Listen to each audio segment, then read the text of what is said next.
So welcome everyone.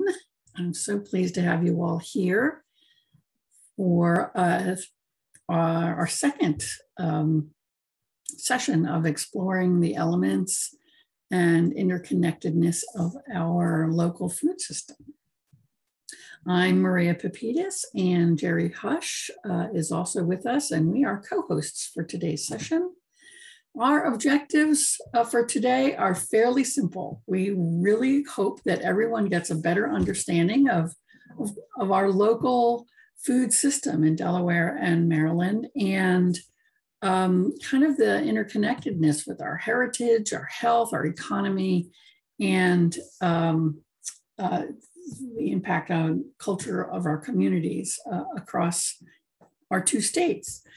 We hope that you better understand the characteristics of our local food production, preparation, distribution, and how it relates to access to safe and healthy food. We hope that you'll be able to identify some opportunities and challenges that we need to address to strengthen our local food system, and also better understand how you can become more involved. This is an image of a food system, and it is very complex. As you can see, the multiple layers and the lines that kind of connect different aspects of our food system, both from the kind of socio-cultural and geographic, environmental, political, big picture pieces to very specific to our land, to our people, to our farms, and all of the systems that really help get food from the farm to the table. And so we'll be exploring all of those aspects throughout the series. And I'm really pleased to say that we have a lot of support and cooperators in bringing this series to you, including those who are speaking today. And so without further ado, I want to share that we have representatives from our departments of agriculture, both in Delaware and Maryland. Anna from the Maryland Department of Emergency Management. And they are really going to be looking at and helping to explore the Maryland and Delaware food system from an agricultural perspective. And so Nico is going to start us off, and Nico is the Deputy Principal Assistant Director from our Delaware Department of Agriculture. And so with that, I will turn it over to Nico. Thanks, Maria. And as of a few folks on this call know this, Cassie knows this, as of last week, I am the Deputy Secretary of Delaware's Department of Agriculture. So thank you for having me and for allowing us to join. Thanks, Maria, for allowing us to join this series. We're really excited to talk through this. Delaware, as you know, is a small wonder. With our humble 3 counties, there are 2,300 family farms producing a variety of ag products, some of which are listed here, across about 55,000 acres with an output of about $1.5 billion in annual direct sales. Many of Delaware's crops, like baby lima beans and soybeans, are ranked within the top 10 around the US. So we're small, but we're very proud of our agriculture here in the state of Delaware. At the Department of Ag, this is our mission. We're focused on carrying out this mission and relying on expertise related to ag and food across 13 sections listed here at the bottom. We're pretty wide ranging in terms of what we cover here at the department, anywhere from horse racing to pesticide management to weights and measures throughout the state of Delaware. Our Delaware Forest Service is also in our department as well. So sustaining and growing the ag industry in Delaware is a top priority for the department, promoting fresh and locally grown products. And also a lot of what we do is building consumer education and trust for what we're doing at the department as a government agency, but also for agriculture, ag production, and ag industry. Just highlighting some of what we do here at the department related to how it directly impacts our food system. Land preservation is obviously a top priority in making sure that agricultural lands remain in agricultural production in our state. Branding and marketing, the Delaware Grown brand is something that we're very proud of, and that is something that we've started in the state and allows producers in the state to be able to brand their product in a way that's noticeable and familiar to consumers. Consumer protection, we do that in many ways. We have our nutrient management program. We have our pesticide program. Weights and measures is one of those, where I think that's kind of the underdog of our department, where in our everyday lives, we're all experiencing, something where when we're in grocery stores, when we're at our gas pumps, that weights and measures has touched. So that section is very critical and responsible for anything that has a unit of weight or measure to make sure that producers or consumers are getting what they pay for. So when you weigh your grapes, you're getting what you paid for. Pollinator protection, food safety, biosecurity, and animal health, which we'll talk a little bit more about later, considering the circumstances we're under right now with avian flu. So in terms of regional food systems, there are a lot of aspects, I think, to digest around this topic, and we could spend several sessions like this talking about them. The discussion about food system resilience has been ubiquitous recently in the US and abroad. Just a couple of comments from both the National Association of State Departments of Agriculture as well as the National Sustainable Ag Coalition, just highlighting really the importance of strengthening local and regionalized food systems, especially coming off of the pandemic and just what we've been experiencing as a country and as a globe. So just very important topic and very timely to have this session. Today, digesting some of that, and you saw the map that Maria showed in terms of the food system, which is very complex, as we've heard. And so just digesting some of those basic elements. I'll focus today on highlighting some of those key elements depicted in that larger map. My work at the department is actually largely focused on policy, ag and food related policy, and exploring how local and national policies, as well as legislation and regulatory frameworks, affect farmers and the ag and food industry, as well as consumers. So policy and governance, and I know in that food map, it's politics and governance. I've tweaked that slightly, given just the perspective that I have and how policy and governance work hand in hand. Farmers, ag and food industry, and then consumers.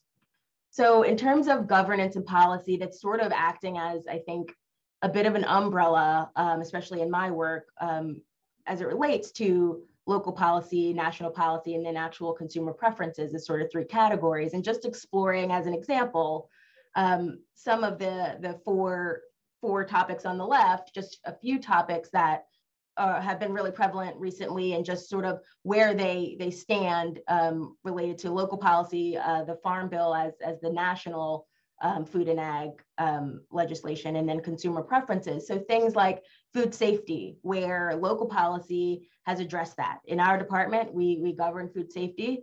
We have a section dedicated to food safety. The Farm Bill addresses that to some extent. Consumer preference, consumers are very concerned and interested in the safeness of their food. Seasonality is one that I think is pretty moderate across the board. I think on one hand, we all like the idea, consumers like the idea of local and buying local and knowing their local farmer. But on the other hand, we all know in walking in grocery stores, you're able to get products that are not in season. So it's about balancing that on what it isn't entirely a negative thing to have products outside of season, but it's about balancing seasonality and local access to food. So renewable energy, I think, is one that's top of mind recently. I know that the Farm Bill covers this to some extent. There are some, in terms of local policy related to our sister agency in DENREC, a lot of what they're doing. And there's been recent discussions, like I know in several states around the country, around solar energy and placing solar energy on farmland and things like that. So these topics just continue to be very important, and making sure that ag is at the table and having these discussions And then nutrition, I think across the board that we see that in local policy, we see that in the school nutrition programs here. Farm Bill is the top legislative body of work that covers nutrition policy in this country. And then consumer preference nutrition is top of mind for a lot of consumers. So very important. So these are just some examples around governance and policy related to these topics. So the strengths, back to being regional and regionalizing our food system and the importance of working together. So in Delmarva, between us and Delaware and our Virginia partners too, but this is our region, and some of the advantages of being regional and treating our food and ag system and our supply chain in that way, and continuing to strengthen that focus allows us to share resources, coordinate expertise. There's already industry overlap between us and Maryland, our neighbors, and unified branding, like we've discussed. So those are just some of the advantages. Related to lessons from the pandemic, in terms of breaking down the three, continuing to flesh out sort of those three areas that have broken down: food security, food industry, and food access. The pandemic really highlights an example that we've all been dealing with, and that is the most recent example of how, related to food security, regionalizing our food system is one way where we're able to be more nimble, more flexible. And we saw some of the breakdowns in our food supply chain throughout the country. And regionalizing that related to food security allows us that flexibility to adapt to stark changes and be able to continue to meet the needs of consumers and produce the food in the way we need to. So related to food industry, we also saw during the pandemic how some of the disruptions in, for instance, our food processing plants really held up this food supply chain and had a ripple effect throughout the food supply chain. And it's just, I think during the pandemic, all learned what an essential worker, what that definition really meant. And for our farm workers and for our farmers and producers, a regional food system does allow us to really focus in on what our capacities are related to things like processing, and the USDA, in fact, is also, pursuing resources or pooling resources, funneling resources into regional and local processing, improving regional local processing capacity. So, and then third, related to food access, I think during the pandemic, something that we all identified with and experienced was the changes in how, as consumers, we had to access our food. So institutions and restaurants, we saw those things shut down, and that meant a pivot in how food access happened. And I think in terms of lessons, we are learning that perhaps our traditional outlets, while are still important, and certainly we've returned to them and like to continue to return to them, we also learned a couple of things about different ways and new ways to allow connect consumers with their food. Just to cover sort of what we saw in terms of the actual food supply chain during the pandemic, related to production and aggregation, food safety and animal welfare laws and policies. We're certainly at the forefront as for instance, in meat production, processing slowed, and we had to react and to make sure we ensured animal safety and welfare. And so that was one area. Processing, as we talked about, just with positive COVID cases, there were fear among workers that led to labor shortages, which ultimately reduced capacity in processing and slowed the entire supply chain down. And then we all saw that play out in our grocery stores as consumers. Distribution, there was limited processing with the closures of larger market outlets. Again, like restaurants, there's a different volume and what restaurants are demanding and versus grocery stores and then versus individual consumers. So that caused a real shift. And then consumption. I think unemployment was one of the biggest people that got laid off from their positions or just weren't able to work during the height of the pandemic. That really reduced purchasing power for a lot of consumers. Related to the food access piece, just breaking this down a little further, 60% of restaurants closed during the height of the pandemic, and then with 40% not knowing if they would ever reopen. An estimated 54 million Americans were food insecure during the pandemic. 25% of US adults had lost their jobs during the pandemic. So what we saw in combination with closures, where we saw the food supply chain having to shift from larger institutions to supplying to grocery stores and individual households, and then also a combination of social distancing where folks just weren't going out. And that continued for a very long time, where there was a huge uptick in online sales rather than in-store purchases of food. So just capturing the food access piece related to this crisis in the pandemic. The other example that I want to highlight, which is timely right now, is avian influenza, and how there has been a joint response to the avian influenza outbreak in Delaware, throughout the country at this point, and in Maryland as well. The actual industry in the state of Delaware is a $9.4 million industry. That's 50 million birds roughly, and 650 farms. So it's a very large industry, very significant to the economic impact in ag production in Delaware.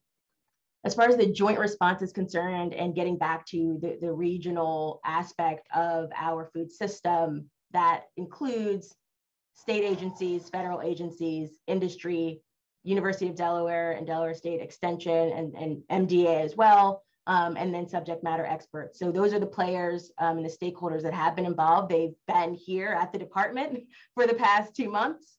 And then that allows us, working that way, working as a region, allows us to manage, mitigate the outbreak, preserve the industry's viability, and also prioritize animal health in the way that we need to.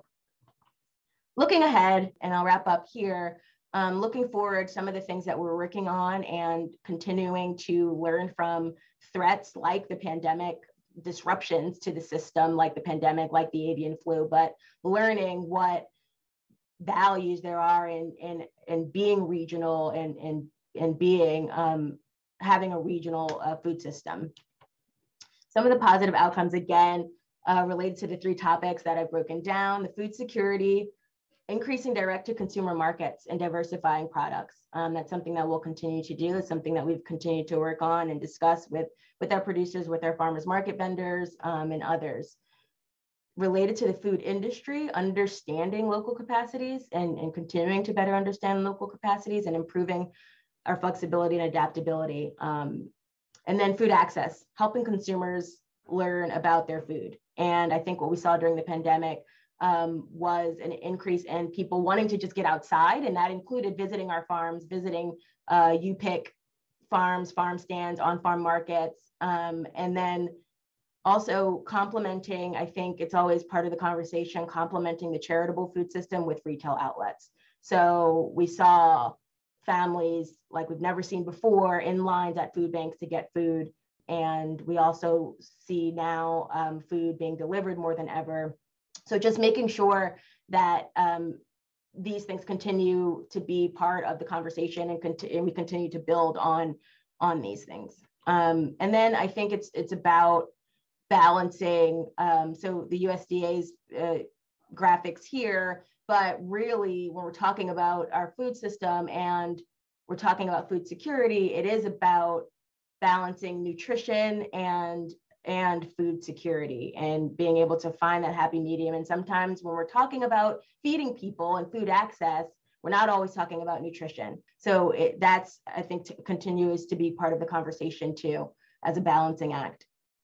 I'll mention the department's Council on Farm and Food Policy, which is an advisory role to the secretary. These are our partners, and our approach is really a policy systems and environment approach. And I see Maria pop back on, so I'm going to wrap up. Just a couple of initiatives that we have underway. One is building a Delaware food resource tool, which includes GIS mapping, policy briefs, case studies. This is a picture of our data dashboard. And then the other project that we're really working on right now is a Delaware Healthy Food Retail Initiative. Thank you. Thank you, Nico. That was a great overview. So now I have the great pleasure of introducing Cassie Sharp, and she is with the Maryland Department of Agriculture. And so she'll be sharing some information about, what's sort of happening on the Delaware side of the peninsula. And she's going to be sharing her time with Anna Sierra, who is with the Maryland Department of Emergency Management. And Anna is part of is part of a group that is really trying to address food security and food systems in Maryland. And so I don't want to steal any thunder. So I will let them take over and share a little bit what's going on that side of the peninsula. So good afternoon, everybody. I am Cassie Sharp, and sort of like Nico said, she just recently got promoted to be the Deputy Secretary at DDA. And a few months ago, I was also promoted to be the Assistant Secretary for Marketing, Animal Industries, and Consumer Services for the Maryland Department of Agriculture. So still doing the legislative work, but also the Assistant Secretary role. I'm very happy to be with you today to talk about Maryland agriculture and the work we're doing here at MDA to promote Maryland farmers and producers while maintaining a commitment to sustainability. Agriculture is Maryland's top industry with an overall economic impact of $19.6 billion and 83,000 jobs across the state. Maryland is home to 12,429 farms, covering nearly 2 million acres of land with an average farm size of 160 acres. Our top commodities are poultry, grain, nursery and greenhouse, dairy, and fruits and vegetables. Geographically, Maryland is often referred to as America in miniature, which is also true of our state's ag industry. The map on the left of this slide shows the concentration of our dairy operations, which is primarily on the western side of the state. The map on the right shows our state's poultry operations, which are almost entirely on the eastern shore. Just to talk about sort of the impacts of COVID for a minute, like every part of our life, Maryland agriculture has felt the impacts of the COVID-19 pandemic over the past 2 years. And while no one will come out of this pandemic unscathed, I'm happy to say that agriculture has managed to weather the storm better than many other industries, sort of just like Nico, touched upon. Restaurants, some restaurants never even reopened. As an essential industry, our farmers, producers, and watermen have worked tirelessly throughout the pandemic to ensure that there were minimal disruptions to the food supply chain.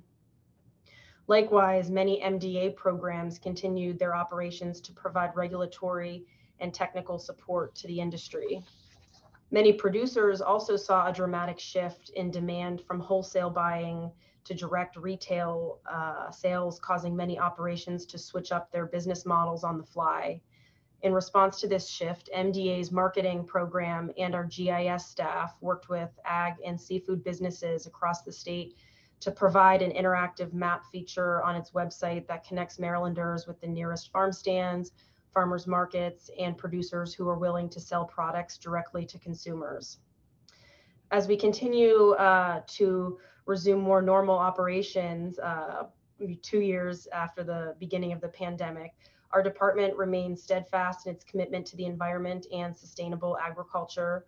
Our Office of Resource Conservation oversees a number of programs and initiatives designed to protect our natural resources and mitigate the impacts of climate change. Our Maryland Agricultural Water Quality Cost Share Program, more commonly referred to as the MAX program, provides cost share grants for farmers to install various best management practices designed to protect and preserve our natural resources, including the Chesapeake Bay and its tributaries. And this includes our robust cover crop program, which has made Maryland the national leader in percentage of acres planted to cover crops.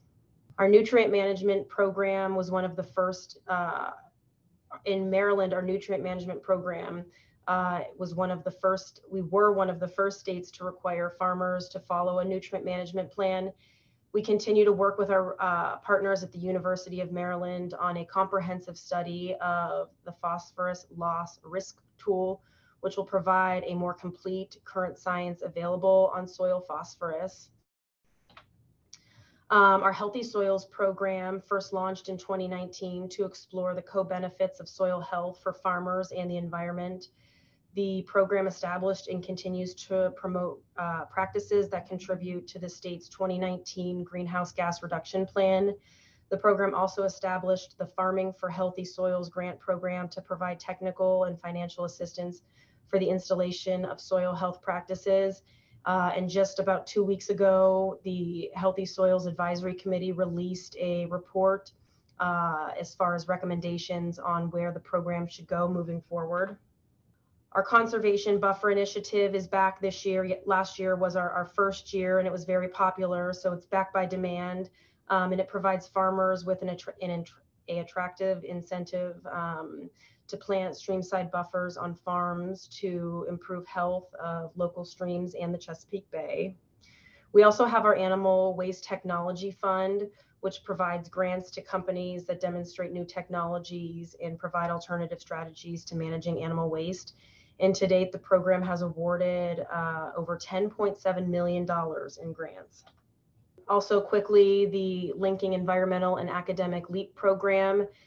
MDA signed an agreement in 2018 with the University of Maryland Eastern Shore, the US EPA, Maryland Coastal Bays, and other federal and state partners to enhance research, teaching, outreach, career development, and stewardship opportunities for historically Black college and university students studying environmental sciences.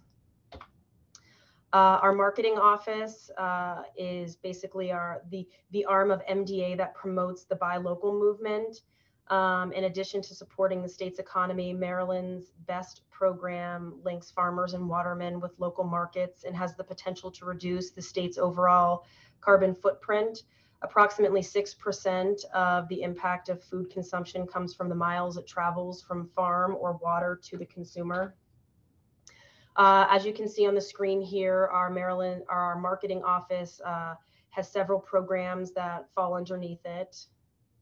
Last year marked the 20th anniversary of the Maryland's Best program, which uses a variety of advertising mediums and events to build markets for Maryland products and facilitate relationships between buyers and Maryland producers.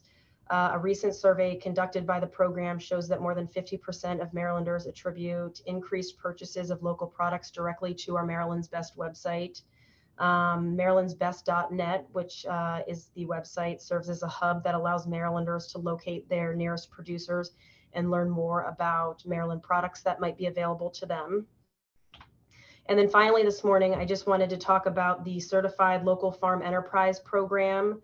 It's a new program, new as of last year, that falls under the marketing umbrella, and it encourages state-owned institutions to purchase at least 20% of their food from a certified local producer. By definition, a certified local farm enterprise is a farm that has a nutrient management plan with the Maryland Department of Agriculture, and a directory of these farms are located on our website. We currently have 69 farms who are certified to date and another 14 that are in the process of being certified.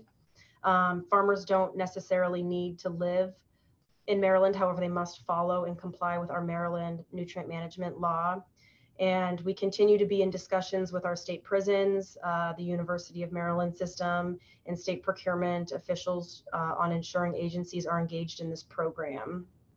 And with that, I want to yield the rest of my time to Anna Sierra from the Maryland Department of Emergency Management to discuss the Maryland Food Resiliency Council.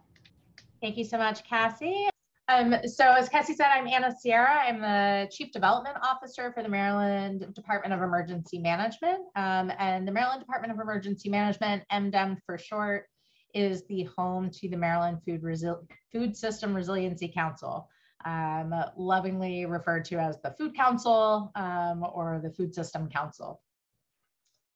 From the webinar series description, when Cassie and I talked, a lot of the topic areas that the webinar series is touching on were actually kind of assigned to the Food Council. And Food Council is staffed by MDEM. I'm the senior staff assigned to MDEM and the Food Council. And much of it was in direct relation to the lessons that we've learned during the pandemic. The two secretaries have addressed those pretty significantly in their presentation, so I won't go into a ton of detail. But from an emergency management standpoint, we really saw the need to improve coordination and communication in the food system as a whole, as it relates to disaster impacts or disaster response, as well as this kind of a recognition of significant increase on demand on the food system as a whole, from the ag side, from production and distribution and creation of those products and bringing to market and all of those systems related things, getting the food to people, to tables, and then vice versa, the ability for people to access that food, for them to be able to afford it, to get to it, to have it on the shelves. And then some emergency planning gaps. In emergency management, we in the past have really considered feeding as a congregate activity. We plan to feed people when they are going to show up at shelters, for example. The Delmarva is no stranger to sheltering operations. We are hurricane and tropical storm locations. And so in our plans, we have lots of contingencies for how to feed people in shelter environments. But of course, during the pandemic, that was the exact opposite of what we wanted. We didn't want people congregating. And so there were a lot of gaps that we identified in planning for addressing food system related issues. Partially in response to that, and I think partially in response to kind of a gaining momentum of really integrating the food system as a whole from a policy perspective, there was legislation that was proposed last year and passed by the Maryland General Assembly and allowed to pass into law as of June 1st, 2021, that established this Food Resiliency Council. You can see a little clip there of the original bill. It's a lengthy bill with a lot of detail and a lot of requirements, but the long and short of it is it established a council with very specific membership, including several state agencies and lots of non-state agencies, both nonprofits as well as subject matter experts on a variety of pieces of the food system. And it was assigned to the Maryland Department of Emergency Management, I think partially in response to the fact that we are the coordinating entity for any and all disasters that impact the state, but also because we essentially didn't have a single equity in this. So our only role is a coordinating entity. The Maryland Department of Agriculture has a very specific mission and it relates to agriculture. The Department of Human Services has a very specific mission and it has to do with human services, sheltering, SNAP, emergency feeding programs. And so we kind of sat in the middle as a neutral party, as a state agency that was obviously engaged and had a lot of interest in the food system and how it was impacted during the pandemic, but wasn't really responsible for any of the direct programs that were supporting the food system in the state. So we chose to apply some emergency management concepts to this council and really take it from, at least from a staff perspective, in mitigation and preparedness. So in mitigation, we take steps in emergency management to do the work during sunny days to prevent impacts during dark sky days.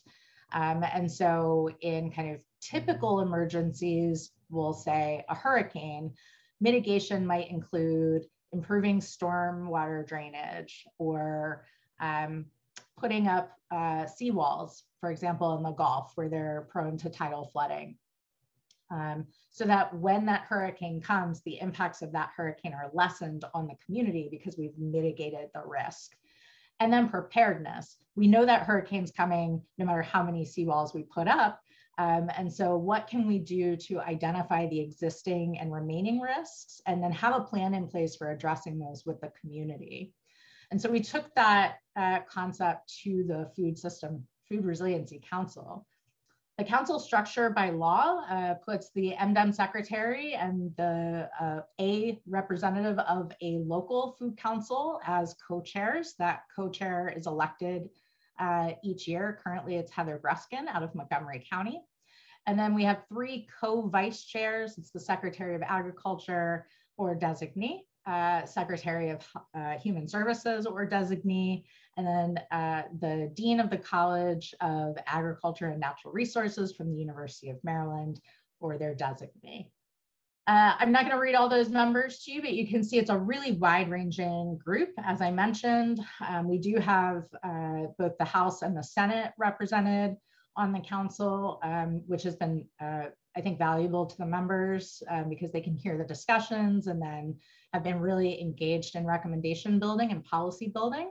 And that will, as you see in a couple of slides, will translate directly to legislative action that's been taken on some of the recommendations.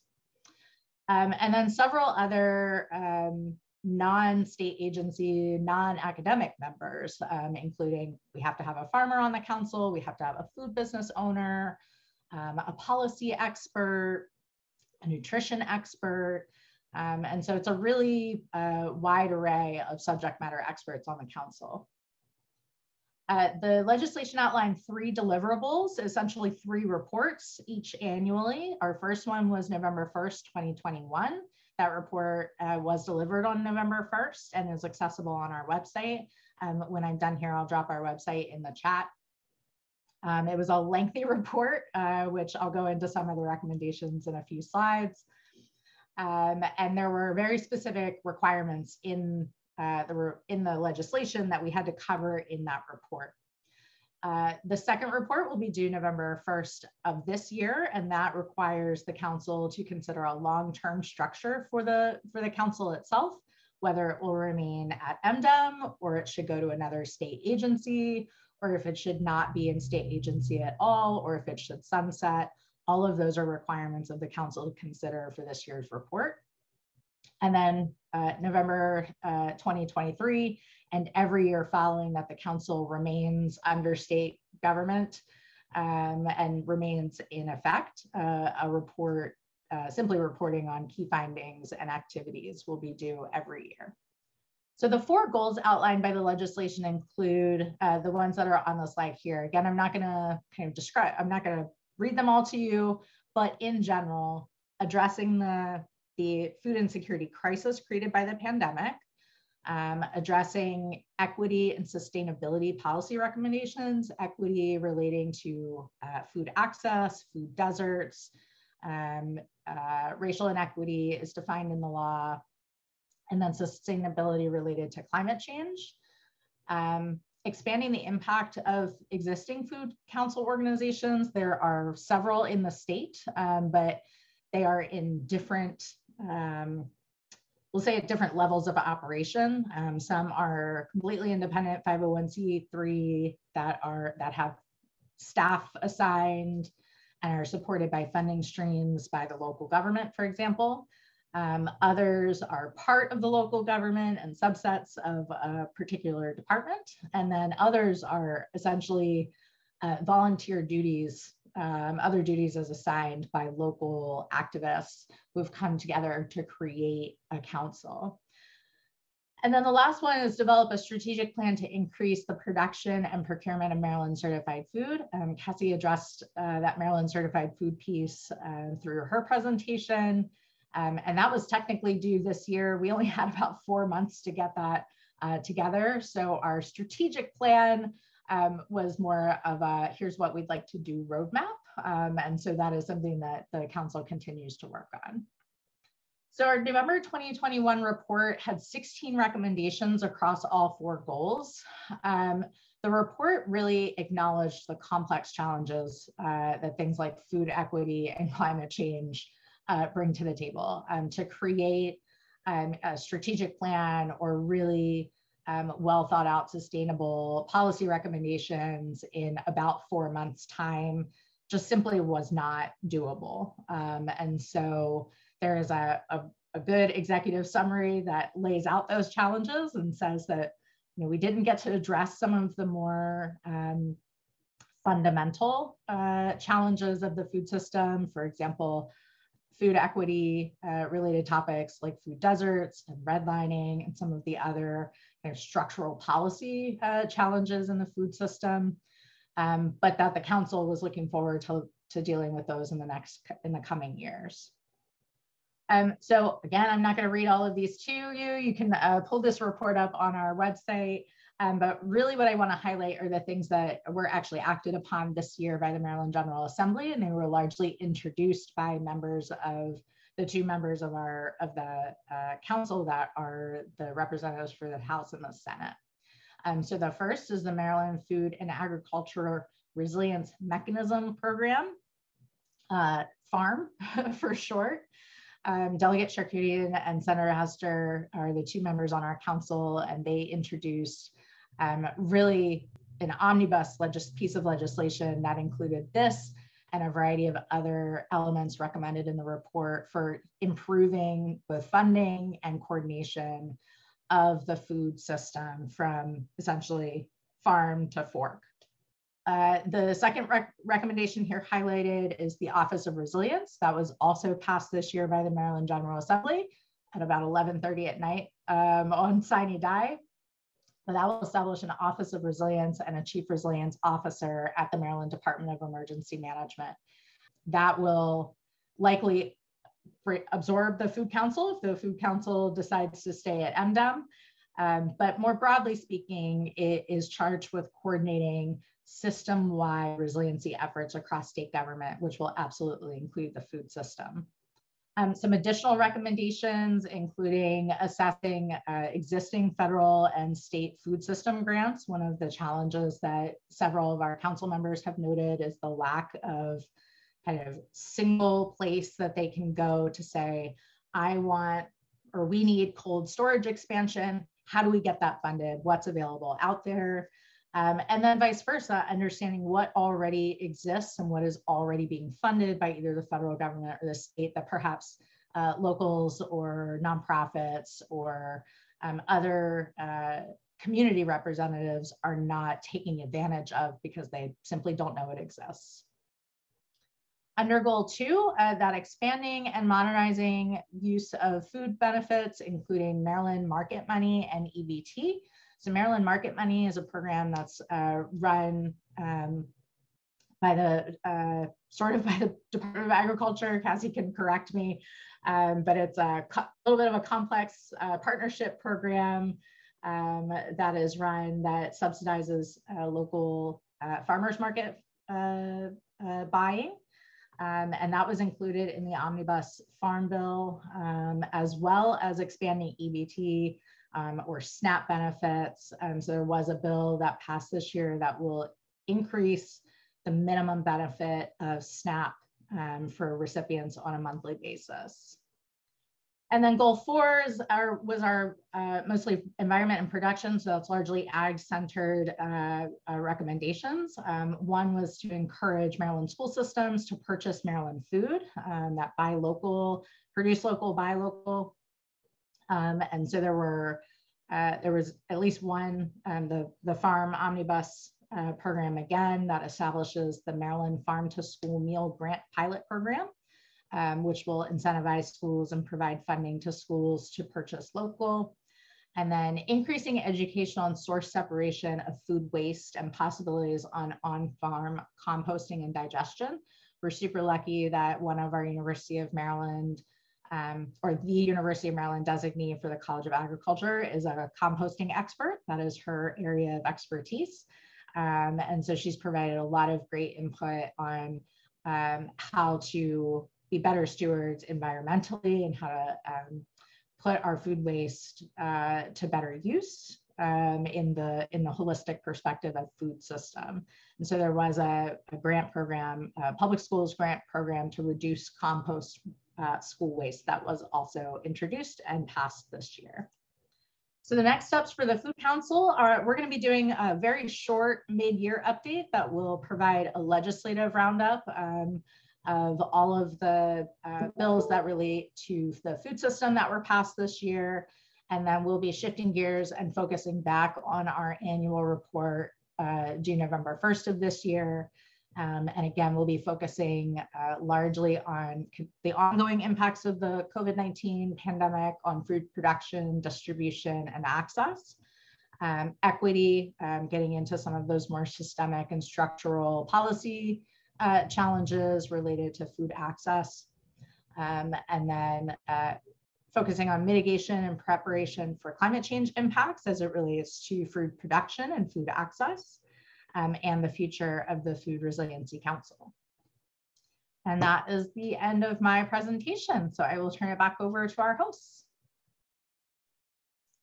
Thank you, Anna and Cassie.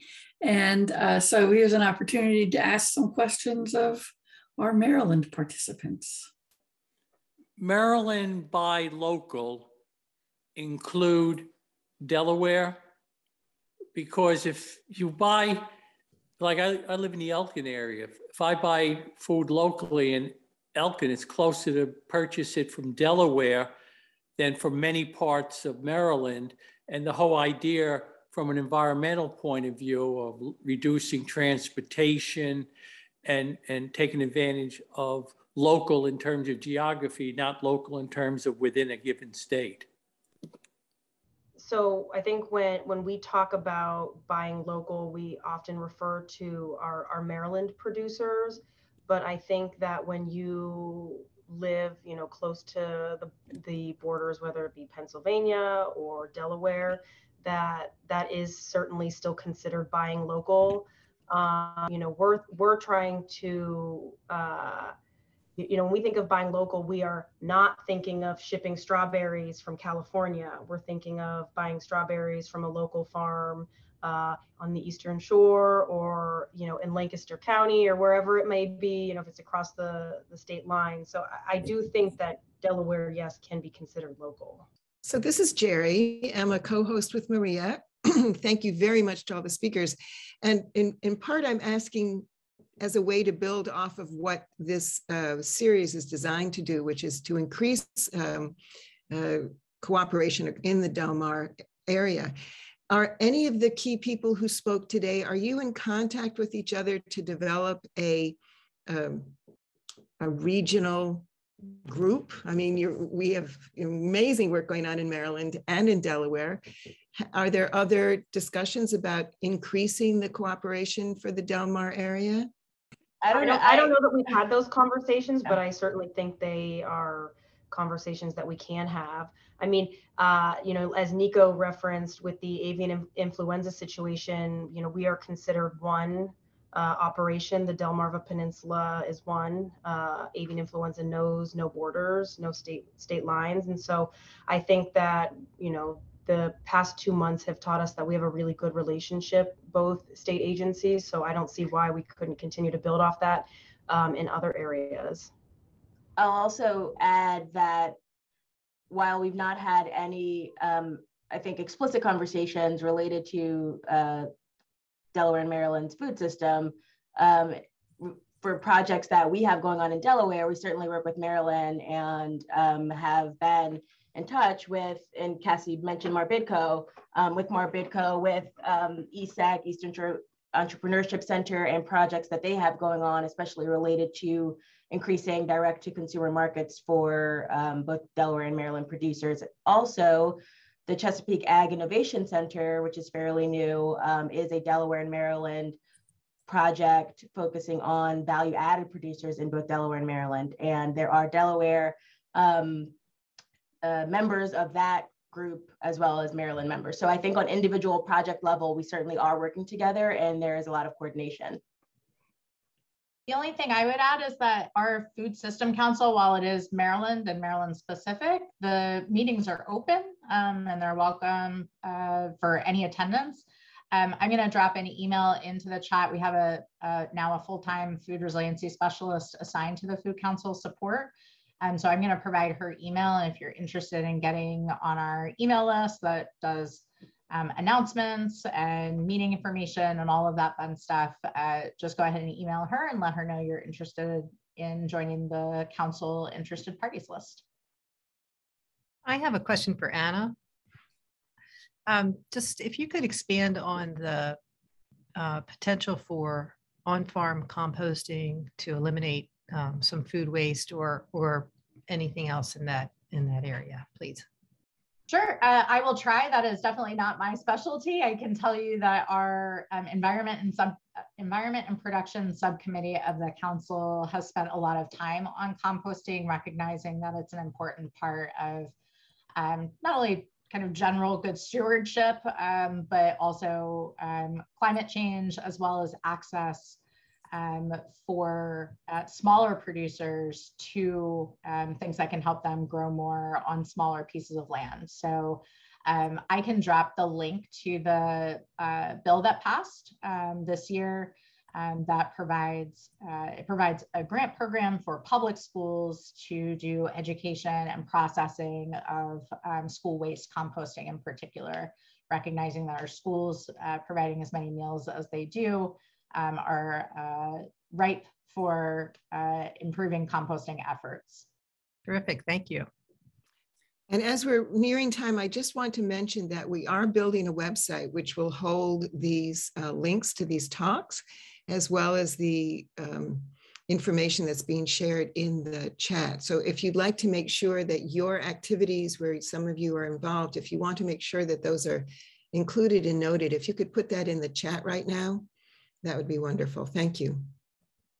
So we're coming up on our time, and I just wanted to give Nico and Cassie and Anna a big round of applause for covering so much information in such a short amount of time. Our food system is so complex, and yet agriculture is a huge, huge part of our economy, our culture, our communities. And so your voices here and all that each of you are doing, and your respective coalitions or communities, Resiliency Council or our Food and Farm Policy Council are doing are really so important to our success for agriculture, but also for us as humans, right? And so thank you for all that you're doing. I did put in the chat a little survey tool, take you four minutes at the most. So please take a moment and fill that out. And I want to just say thank you to these wonderful ladies, and also invite you to explore our next session, which is with Gordon Johnson, who's going to be talking a lot about fruits and vegetables. He's with our Department of Plant and Soil Sciences at the University of Delaware, but he'll be specifically talking about fruit and vegetable production within our regional food system. And that is next Monday. Same time, same channel. And so here's the link. I put it in the chat. Please take a few moments and fill that out. We are going to use that information to improve our series. So thank you all very much. And we hope you have a good rest of your week, and hope to see you next week. Thanks, Maria. Thank you. Thank you.